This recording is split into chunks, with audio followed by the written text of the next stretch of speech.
Tuesday, November 11. You're all here because you love Supernatural. A 200th episode special event. We got work to do. Is going to do something really scary. Sing. There is no singing in Supernatural. Well, this is Marie's interpretation. You are idiots. Cut! On the road so far, down the road so far. I gotta say, man, pretty charming. I'm gonna throw up.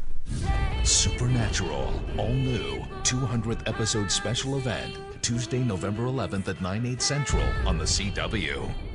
Hello and welcome to Gank that drink.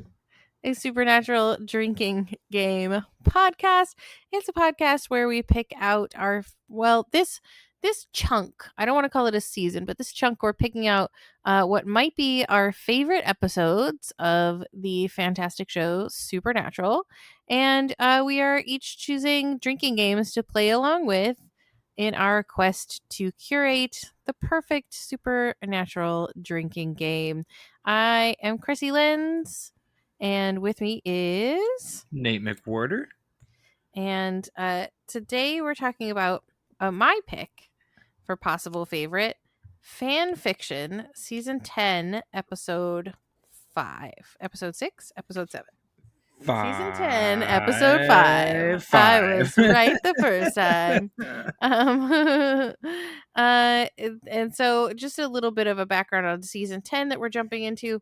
Season 10 is a really good one, but it's just a hodgepodge mishmash of stuff. Mm-hmm. So Season 10, Dean is a demon. Metatron has come and gone. Castiel has lost his grace. There was the whole Mark of Cain situation. They de-demon Dean. There's a bunch of stuff like with Rowena getting introduced, and we get a lot of Jody Mills in this one. And it's just, there's a lot that happens in season 10. It's a real a potpourri season, if you will. Yeah. It seems like there's a lot of knots either being tied up or storylines getting created. It's like a good transition season. Yeah, it's almost like a rebuilding season to do a sports reference. Yeah, it was a rebuilding season, but a good one. I feel like it produces a lot of decent and really not just decent, but above average and good episodes. So yeah, and it really gives them a lot of space to go. It gives them a lot of places to go from here, I think. And there's a lot of Monster of the Week type episodes, one of which is my favorite, Fan Fiction, which we are going to launch into now, unless there's anything from season 10 that you wanted to mention. Not that comes to top of mind. This is the one that has Timothy Omenson, who we all love from Psych, as Kane. Yay. And love many him. Other things, yes. And that's probably one of my favorite roles that he plays is Kane. And it's such a good, I think my very favorite is when he is King Richard in Gallivant. And yes, Gallivant. That is probably the best Timothy Omenson role for sure. And then his small role in what's Deadwood. He's in Deadwood anyway. Oh, he is in Deadwood. That's right. Yeah. So is Nick Offerman. There's lots. Anyway, welcome to the Deadwood podcast. We got to do that one next. Deadwood drinking. Oh my gosh, I can already think of one rule. Every time Al Swearingen says "fuck," put down your drink because you need to take a break. Yeah. All right. So we start this episode with a young woman sitting on a couch, and all of a sudden she is acting. Oh, no. Which is rule Whatever number 1. Could that be? It is. And then all of a sudden we see two cross-playing Winchesters who come in. Winchesters meet ghosts, or ghosts meet Winchesters. And cut. We meet Marie and Maeve, who are Little Rushmore twins, directing this piece of theater based on the work of Carver Endland, Chuck's Mm-hmm. writer alter ego and the Supernatural books, which is like, oh man, the Supernatural books are back. I've actually read several of the Supernatural books. They've been given to me as gifts over the Oh, years. that's so excellent. I would love to Yeah. read them. I think that'd be great. And there's this really fun moment after the teacher gets ganked. So the teacher is like, I've had enough of this. I'm going to tell the principal that this is a terrible play and we just can't do it. It's too much.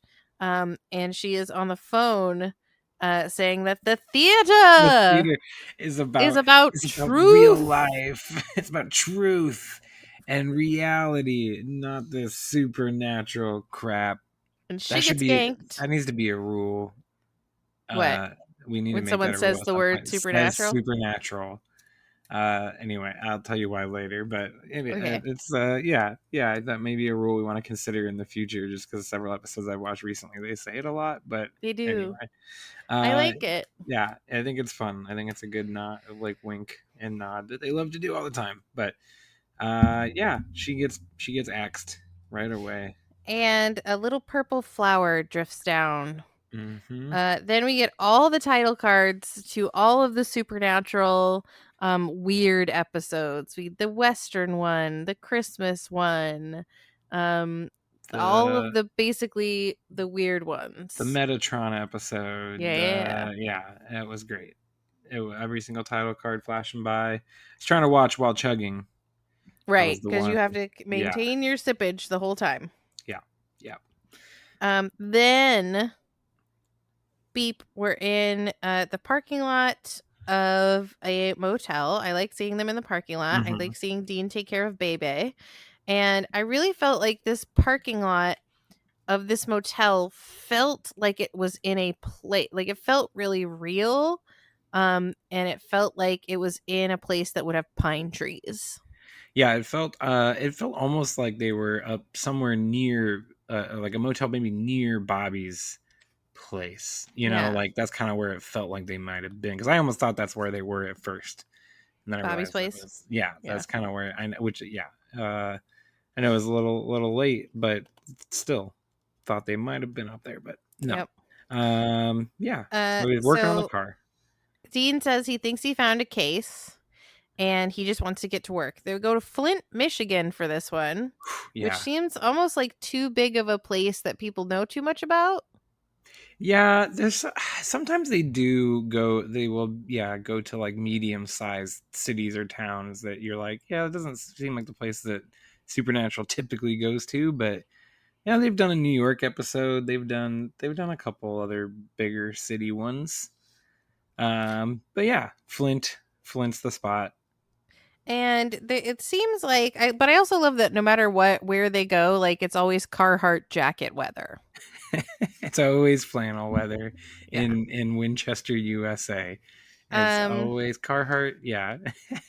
So the parking lot of the school that they pull into really just looks like a backlot, like a studio backlot, and they stuck a school logo on the top. I don't know why, but I just it didn't feel at all like a school to me. But I love the banner that they put up because it was exactly like the ones that you put up in high school for theater production. It's just caked in paint, and it's for huge. One night only, a one night performance. Only. That's what got me. They put all this effort into this original production.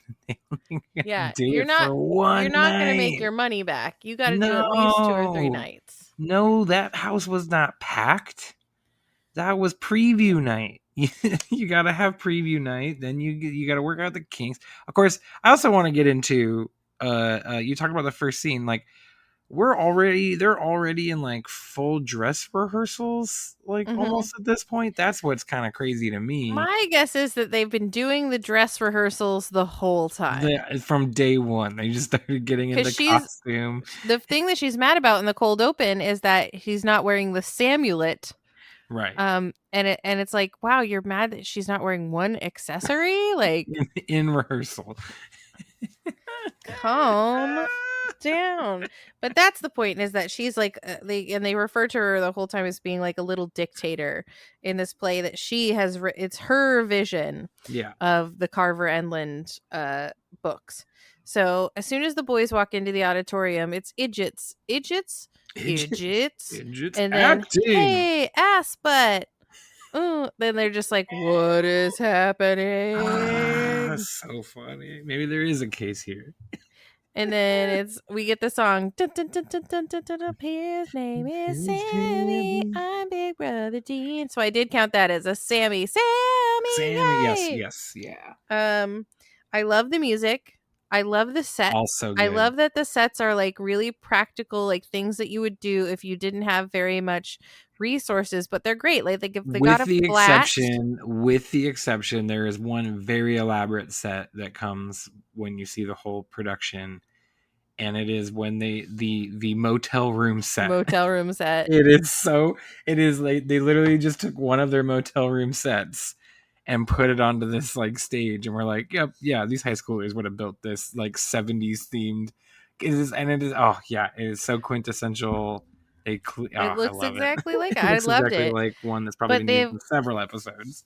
They've got like the road, that goes up to create the illusion of distance, and they've got like the mom in the ceiling, which is like a flat with her face cut out. And I was like, yeah, you can really feel the work that's been put in.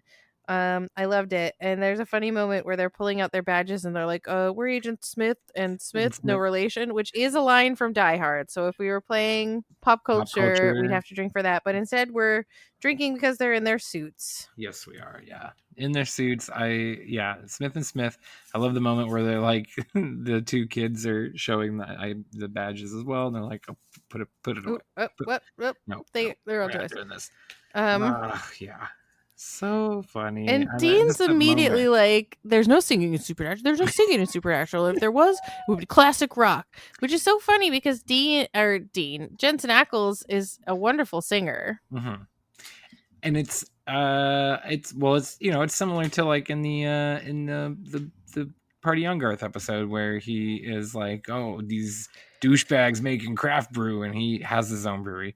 He does. So I love when they kind of poke fun at themselves. But my favorite part of Dean getting like real upset about the no singing is Supernatural, and really just like getting upset at everything, like other than the toxically masculine stuff he gets upset at or whatever, but like when he's just like I love him arguing the finer points of Supernatural in the context of if he were really just like a big fanboy of the books, and that like I just love that play that they do, and he plays it so well where he's like, not actually mad that they're getting details of his life wrong, but he's treating it like, I'm mad because that's not how the books are supposed to go. That's not the way it is. It just was so good. Love it. Yes, I agree. And like in just a little bit where we get the part where he's telling her what really happened, they're doing a walk and talk, and he's like, well, here's what really happened after Swan Song. And he's walking her through the events. That is the worst fan fiction I have ever heard. Yeah. He's like, Sam came back without a soul. Cass brought back the Leviathans. Everybody went to purgatory. Kevin was there. He became a demon, a knight of hell. And they did all the trials. She's just like, that's the dumbest. So they do learn that Mrs. Chandler, the teacher, was a drinker. She liked to drink. And there is that moment too in that scene where Sam is really putting on the puppy dog eyes for those two teen girls. He's like, why don't you show me this and she can show Dean that? And like he's just like being so cute, and Dean is just like really mad. And then she explains what a BM scene is. A bowel movement? No, boy melodrama. Fifi's in the car, as we call it. Mm-hmm. Fifi's in the car. And they do discuss the subtext of like, they're brothers. That's gross. Why don't you separate that sub from that text there? Yeah, take a sub step back there, ladies. That's what it was. Take a sub step back. Oh man, the lines. There's so many great one-liners in this episode. You don't get many Supernatural episodes where there's just amazing one-liners. I feel like this is one they just packed them in. Yeah, and so Sam is in the Dean goes to the office and she's got a poster that says "Theater is life," and it's Yes. Shakespeare holding a I goat's counted that skull. whole office as theater. Theater. That rule. I mean, there's so many points in this episode where I just Abby and I were playing together, and I just looked at her and was like, theater. I love it. And when they do get back to the set, the Dean and the Castiel are smooching, and it's like, we do explore the nature of Destiel, and then Sam spends like the rest of that segment being like, would it be Destiel? Wouldn't it be Dean Steele? And what about Sam Steele? Like, he's just really intrigued. Castine. Castine. There's a great line where he says, aside from the Charlie Kaufman of it all, I don't think there's a case here. What a great line. Again, yeah.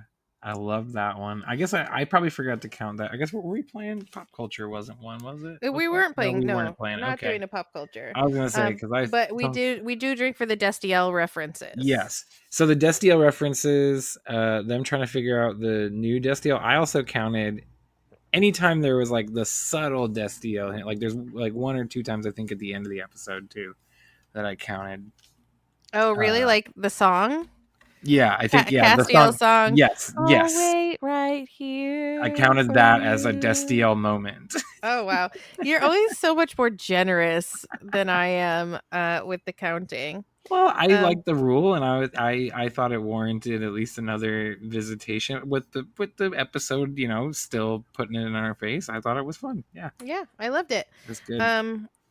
So the next hour, Maggie is quitting the show because she's just sick of it. She wanted to do The Outsiders, and I agree. Like, I would be pretty pissed if I was like, it's time for the fall play or whatever, and I have to do a weird fan fiction thing instead of like The Outsiders or Wicked or something like that. Like, I'd be pissed.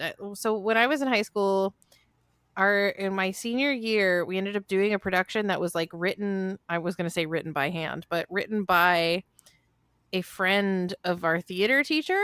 That's and so weird. It wasn't like a play that you'd be like, oh, I've always wanted to be in Christopher Durang's The Actor's Nightmare. I've always wanted to be in Neil Simon's blah, blah, blah. Like, I've always wanted to be in these plays that I know. Instead, it was like, oh, you're going to be in this play that no one knows, which just takes a little bit of the glory out of being like, well, I played a character that you've never heard of in a play nobody's ever seen. Right. And it's not like it's something that went on, you know, it's not like it was some great piece that went on to eventually have some sort of run or anything. Just no, it's not as though I originated the role, although I did originate the role. So I think I would be pissed too, even though like I love this supernatural play. I would be like, I wanted to do The Outsiders, I wanted to do Wicked. Like, with how talented a singer all those girls are, they could have done Wicked, no problem. Yeah, they could have done Wicked. They could have done. They probably wouldn't have done. I'm trying to think of what maybe, because it is a private school, right? So you're probably limited a little bit on what you can do. Although a pretty liberal private school, from the looks of it, of that production. I like the Act 2 that we never get to see has aliens. And that is and robots. I love the writing of that so much, in that they're like, yeah, because we're never going to film or show an Act 2 as part of the episode, so we can write every single check we can't cash because we're never going to shoot it. Such a brilliant way to write it. There's no space. There's no space in Supernatural. I love that. But so there isn't Fast and Furious, though. That's all I'm saying. There isn't Fast and Furious. Sam and Dean are back on the case. They're talking to cops because a student has now been kidnapped. And Marie is like, oh, I guess you're here to laugh at me too. Oh, ha, ha, ha. My friend disappeared. And they're like, look, it's all real. And then Maeve says the line. I don't know if you caught it. She says, I want to believe. So I forgot about the X-Files line coming up.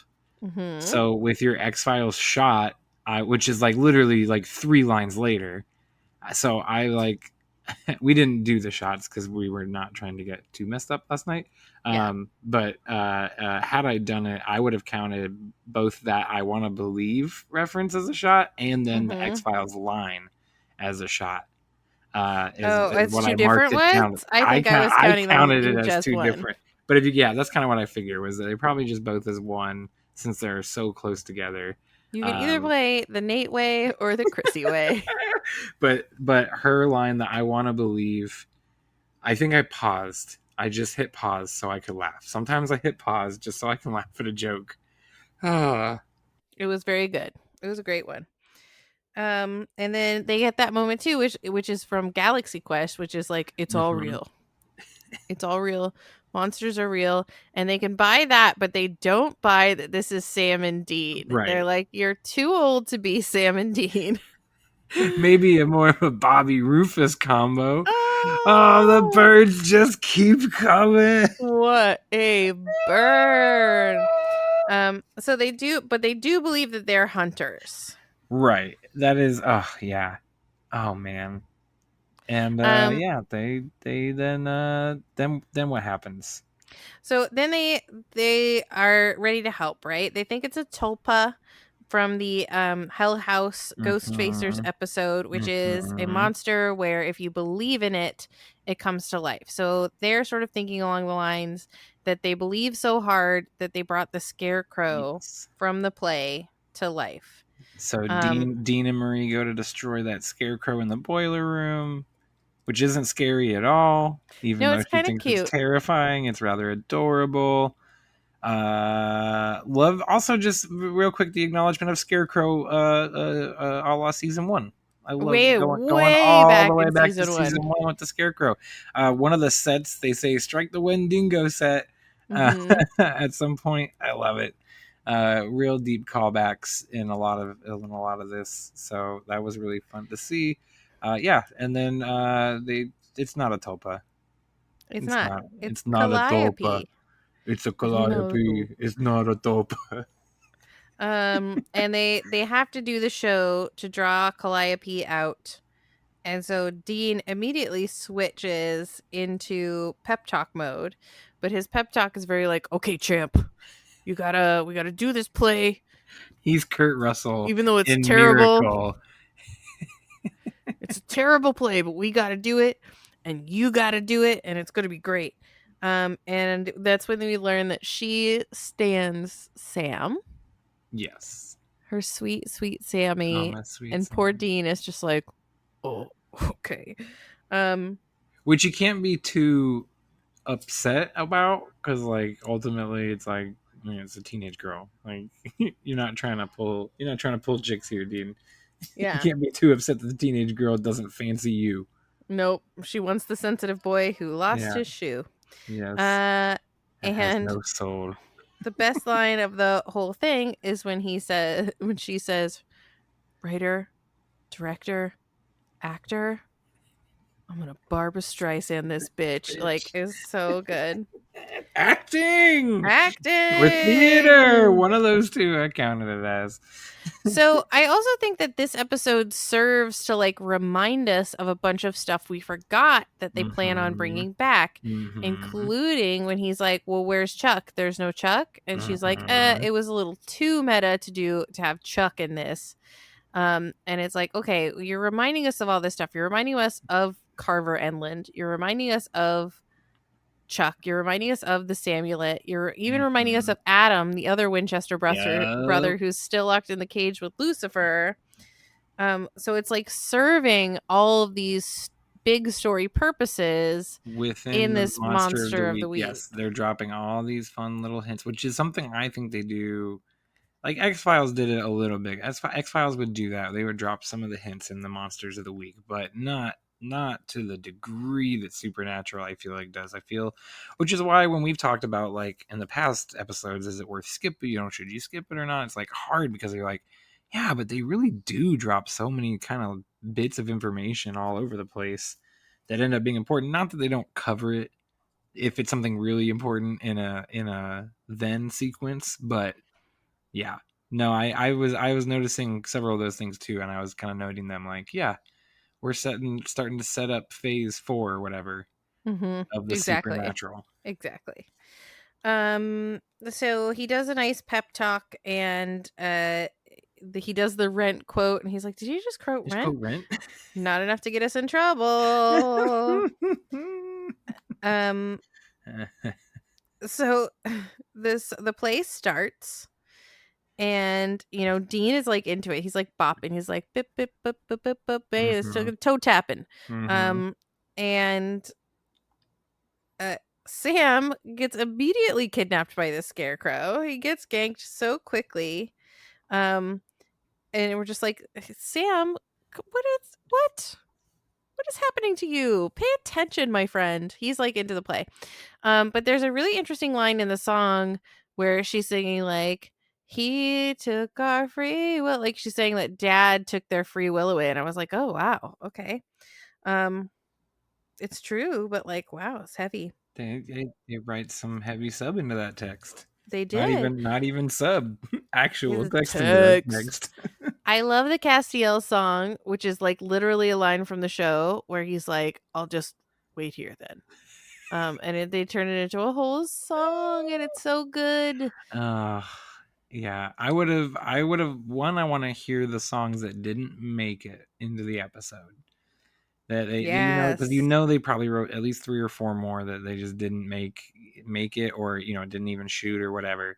I would have loved to have been in the writer's room or with whoever ended up writing a chunk of these songs, because that, like, just kudos. It's hard to write a musical episode, and it is. Obviously they didn't go like full Scrubs with it, where they didn't try to do 44 minutes. I guess Scrubs would have been 22, but they didn't try to fill out the whole episode with music or a Buffy. But they do it enough, and they give you enough, and they give you enough to make you want just a little bit more. But yeah. Oh yeah, I definitely wanted to hear all of those songs and see a full production of this play. And I want to know what's in Act 2. Calliope says there are tentacles. Right. Tentacles. She can't sit through it again. No. Nope. I am a little bummed. Not bummed. I don't know. It's a great episode to bring in the Calliope lore as I like, but I kind of thought that maybe this is a character that maybe could have had a few episode arc or something. I don't know. Like maybe like a back-to-back or something. I know it's a monster of the week, but that's I completely agree with you. Cool villain, and like to just have it be a one episode deal. Except it could have been like a trickster, right? Because that's what happened with the tricksters. The trickster was so fun that we just wanted more, and exactly. I would love to have them just be like, oh, this is a Calliope at some point, and then she's like, I'm back, ha ha ha. Somehow, yeah. Because I don't know if you noticed this, but Calliope is trying to incorporate slang and it's slang that the kids have said throughout the episode. She's trying to incorporate it as if she's trying to be cool and isn't pulling it off. Wait, what slang? Which? So I didn't write down specifically what it was, but she uses a lot of words that the teen girls use throughout. Yeah. I love her line, the line that's quoted that they pull out on the wiki, but it is a good line, and it's very meta. That supernatural has everything: life, death, resurrection, redemption, but above all, family. We're getting back to Fast and Furious here. Fast and Furious. That should be the game: is who said it, Vin Diesel or someone from Supernatural? And she's right. She says it's more than just genre dreck. Mm-hmm. It has heart, and that's true, and that's why I love Supernatural. And I don't like every single show that is this, but Supernatural really is right, and it does it well. And if we rewind to the episode we talked about 2 weeks ago, the French Connection, or 2 episodes ago, I shouldn't say weeks. Time is a flat circle. And the French Connection episode, which is 3 seasons prior to this, or 4 seasons prior to this, and they're poking fun at themselves. 6. They're saying no one watches season 6, right? Like they're doing I love that. I feel like they always have one episode a season or every few seasons where they're like, we're gonna take the time to like wink at the audience, make fun of ourselves, like really. And those are some of the best one. And like, I know I just like meta stuff, but it's when you're doing 22 episodes a season is hard. And It sure is. at 44 minutes an episode, like that's a lot of content to write. So when you can have fun and you can and not just write but also consume. So when you give us the audience that kind of like fun like breath of a moment in your season and have it be refreshing and musical and whimsical and awesome, but also give us our characters, see them in different fun ways, it makes for a masterpiece. And that's what this episode is. I couldn't agree with you more. Yes, thumbs up all around.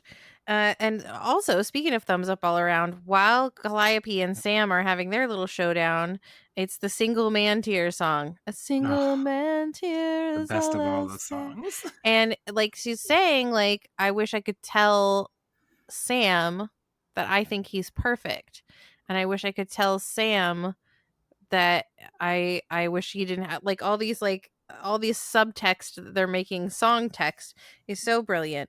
But I thought there was a real missed opportunity because they're singing an exorcism, right? Dubas and Yes. and I thought that was going to come into play somehow to defeat Calliope. Yeah, Calliope. Yeah. I think that would have been, I don't know. I like that idea though. I really do. But both of the monsters get killed by the students. Marie ganks the scarecrow, and the girl who was playing Sam originally ganks Calliope, which I'm like surprised that a teenage girl was so ready to stab another lady. Yep. Just commit violence against women, even a god, nonetheless. Yeah. Yeah. I was is Calliope is that Xanadu? Sorry. I don't know. I just thinking about Xanadu recently, and it's like a similar sort of deal. I have no idea. But so then the play is a standing ovation because they splash them all with purple goo, like she said at the beginning, that it's gonna get like a Gallagher show. At intermission, standing ovation. Let's be real, a lot of people left. We don't even a lot of people stand left for one day more. We just go get snacks. we stand, but we don't stand and clap for one day more. Yeah. We clap and then we stand and we go get snacks. Yeah. Oh man, to be in the audience for this performance. And she did say it was going to get messy. She provided did them with the one person who flashcards. puts on the poncho. The one person put on the poncho was so good, and then they're the ones who were like, "Yeah!" starts the clap and everything. That was somebody's boyfriend, yeah, or somebody's brother. She says so. Marie is saying goodbye, and they're saying goodbye, and she says to Maeve says to Sam, "You know, with a haircut, you'd make a pretty good dean." And Marie gives Dean the Samulet and says, like, you should never have given this away. And it's just like, remember the Samulet. That's the name of this episode. And then they have a nice BM scene. But the BM scene is taking place at the same time as the BM scene. Yes. And I cry every time I watch this episode and the mom comes out and sings Carry On My Wayward Son. And then they're all standing there, Bobby and Castiel, and like, who's that? Oh, it's Adam, the Winchester's other brother. Like, I cry every time.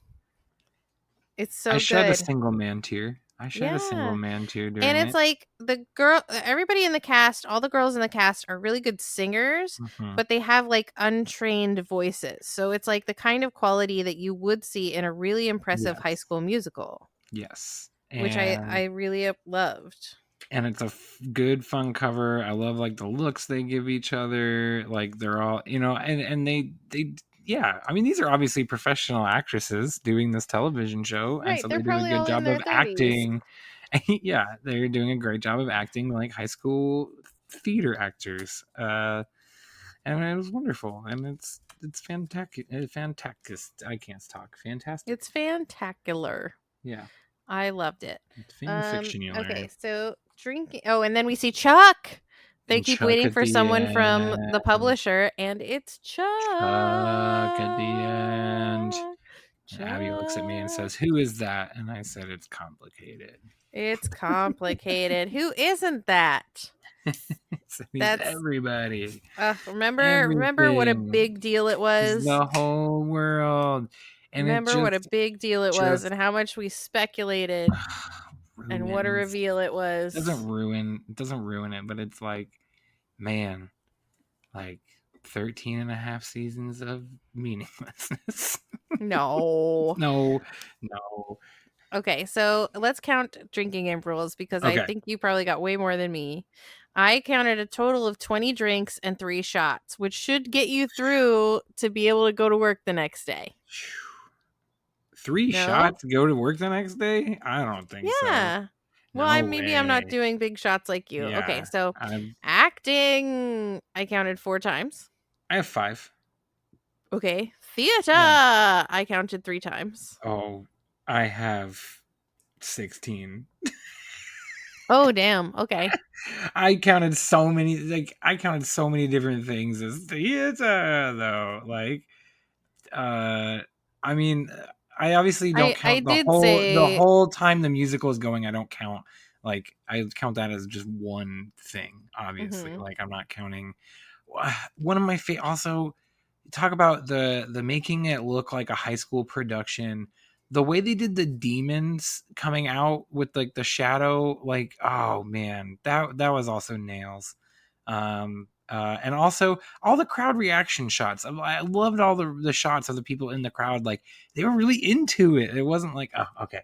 Anyway, yeah, I counted. Yeah, no one was out there looking at their phone. So we counted, like, every time they said the show must go on, I counted that as being like theater.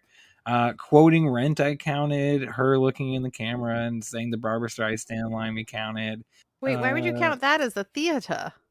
As a theater, like, because that's like what nerdy theater people do, is they look in the mirror and say dumb lines to themselves. And yeah, I mean, when we talked about it, and I was like, I'm just gonna do like anything that would remind me of John Lovitz saying theater. Okay. Yes. So we drank all through the title cards. We got 1 drink for Suits. We got 3 drinks for Sammy. We counted 4. Sammy's? Yeah, we counted 4 Sammys. Oh, right. 2 That's boys right. in suits, 4 Sammys. 2 Destiels. I count, like I said, I counted 4 Destiels, but I counted like when they were insinuating, even if they didn't say Destiel. And you counted all the times when he was like, "Why not Sam Steele?" I really just counted like that second, that kind of like tag on scene of him and Dean by the car where Sam's like giving him more crap about the name. Basically, I counted that as one. Since it was a separate scene, we went to a new location. I count it. I counted Monster reveal. 3. Counted 5. Now, What? I counted 5 because I counted the vines gripping the teacher at the beginning as like a partial reveal. We don't always see any part of, like, the monster. And then there's the first time the scarecrow appears is like 1, and then like that scarecrow like appears and reappears a couple different times. Right, but what I meant was just the reveal is the first time you see it. I was counting. Like, it's there's that there's the scarecrow, there's Calliope, and there's Chuck. Oh, okay. I got what you. Okay, I get how you're interpreting it now. Okay. But you know what? That's why we do this. Yeah. Because it's open to interpretation. And then your 3 shots, the X-Files reference, Gird Your Loins, and the Ghost Facers. Ghost Facers. I love it. What a most excellent episode. It truly excellent is. episode. This episode reminded me of a movie that came out a while ago that Abby and I just watched. I rewatched recently, and she had never seen, which is Steve Coogan in Hamlet 2. Hamlet 2.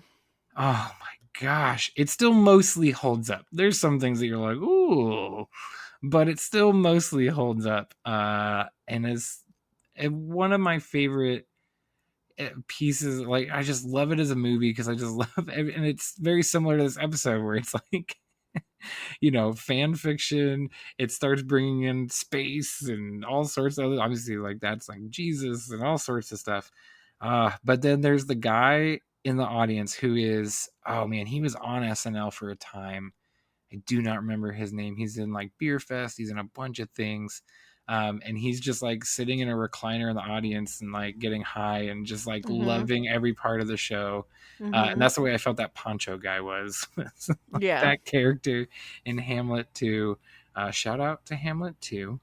Hamlet 2. It has 2 a cappella men's choir covers of songs that I love. She's a Maniac. And the other one. Someone save my life. Someone save my life tonight. The Tucson Gay Men's Chorus Choir, Yes. whatever. Gay Men's Choir Tucson. Yeah, Amy Poehler's in that movie. The dude who goes on to be in the Pitch Perfect movies, be Anna Kendrick's boyfriend in those movies, he's in it. Yeah, it's a fun time. But Krissy, I have a game for you. Yay! I can't wait. I have a game for you but I will admit I did not invent this game. So I have to give a shout out and say where I got it from. I have to cite my work here.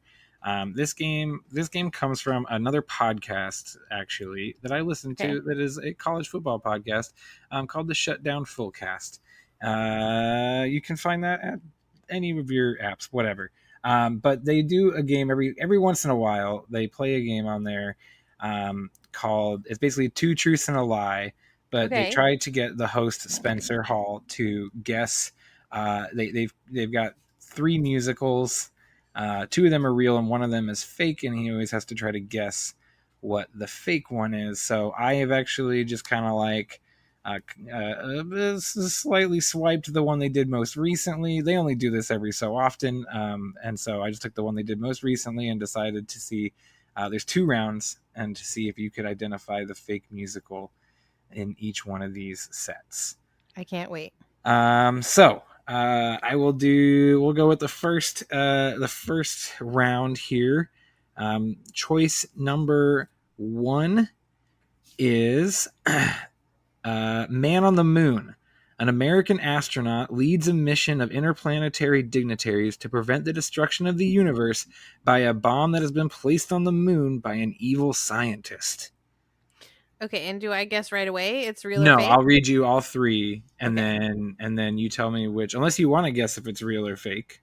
No, I want to hear all 3. Okay, hear all 3? All right. The next one. Cosmonaut Zhivago. A young, newly married Russian doctor is drafted into the Bolshevik space militia, falls in love with an intergalactic traveler, and saves a space colony from destruction with poetry. Okay. And then Via Galactica, a futuristic story of social outcasts living on an asteroid in the year 2972. One of them is a garbage man who collects trash in a rocket ship called the Helen of Troy. The second one is fake. The second one is fake, Cosmonaut Zhivago? Yeah. That is correct. Yay! You are correct. That is the fake one. All right. Round 2. I wish I would have gone back and got a couple more rounds of this because it is a really fun game. It is. I love it. And this is Ryan Nanny of the Shutdown Fullcast who comes up with these, and he's a brilliant writer. So you can find him at Celebrity Hot Tub on Twitter. Anyway, I'm sure he'd love that. If anyone does follow, please tell him you found out on our show. So here we go. Number 2, round 2. Van Ghost.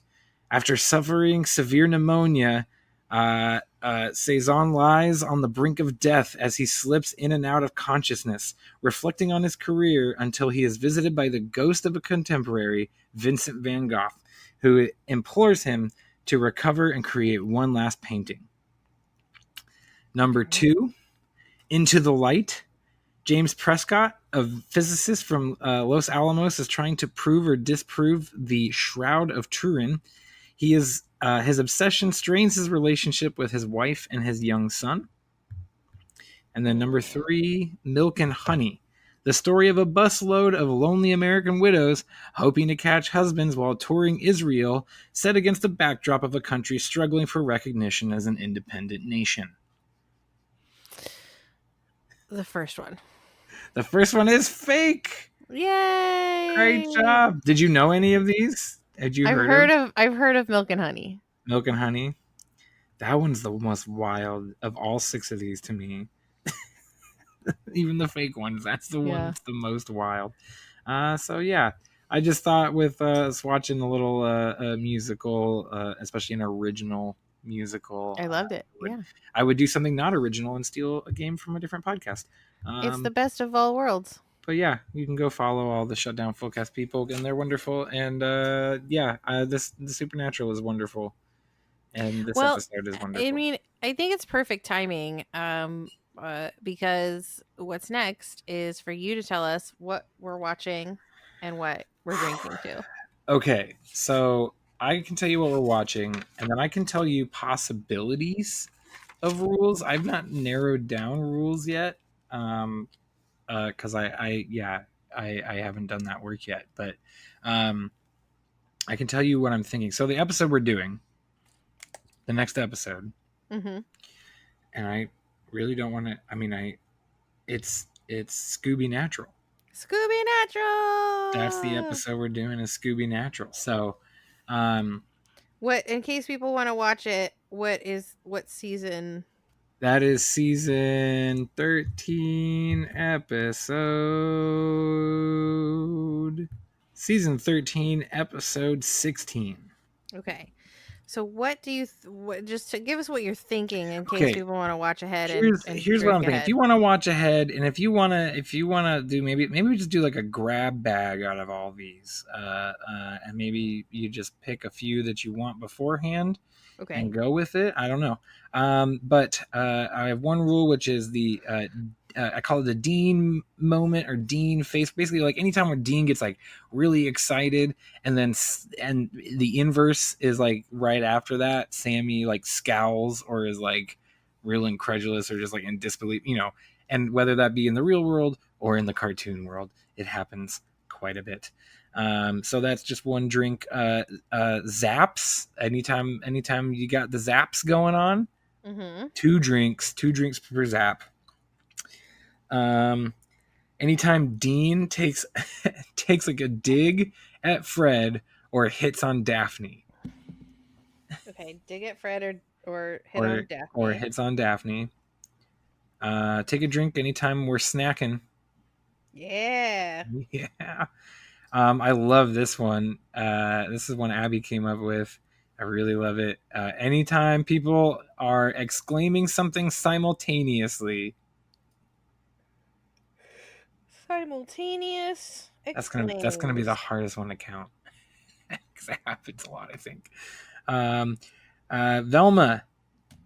Anytime she's like flirting with Sam, or she is trying to like reason, make logic things. Anytime she's trying to and then we're drinking for ghost. Yay! It's got to be the multiple g's though, because they say ghost. I thought about doing every time they say the word ghost, but that's a lot.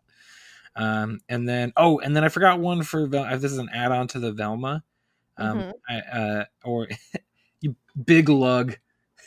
You take a big glug for big lug. Anytime you hear the words big lug. I love it. So I would suggest that people put all these rules in a hat, and each person who is playing pick 2, and those are your 2 personal rules, because that was one of my favorite ways to do it. Yes. When we were doing season 2. I do have 4 shot rules as well, so you can toss those in the hat as well. And if someone digs it up, or maybe you just play one for the round, or maybe you get like a wheel and spin it, or you have a shot hat and you draw 1 shot rule out of it. Anyway, Bye Bye Barney, that's a shot. Actually, sorry, there's 3 because I made Zaps 2 drinks, so I cross Zaps out.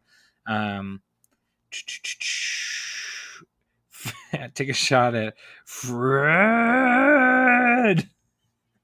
Okay, love it. And bleep. Okay, I love it. I can't wait to watch that episode. I think that one might be one of my favorites too. I have a poster of Scooby Natural up in my room. So what a great time. Excellent. Well done. Please, hey friends, if you're enjoying this, help us out. Like, rate, review. We are moving over to True Story FM. So if you're listening to us on True Story FM through their feeds or what have you, please become a member. You'll get special fun bonus games from us in the future. Like, rate, review, 5 stars, tell a friend, play along with the drinking game rules, tell us your drinking game rules. Mhm. Tell us your drinks you recommend. And, of course, when you're out there in the world. Oh, Krissy, I have a lesson learned. Oh, yes, I keep forgetting that part. So when you're out there in the world, saving people and hunting things, remember your lessons learned. Which is you can't spell subtext without SEX. S-E-X. And, of course, the show must go on. The show must go on, of course. I wrote that down as my lesson learned. I don't know why. I thought it was funny. Yep, I love it. And please keep the most excellent podcast and most excellent Gate That Drink podcast motto in mind. Be excellent to each other and party on, Party on, dudes. dudes.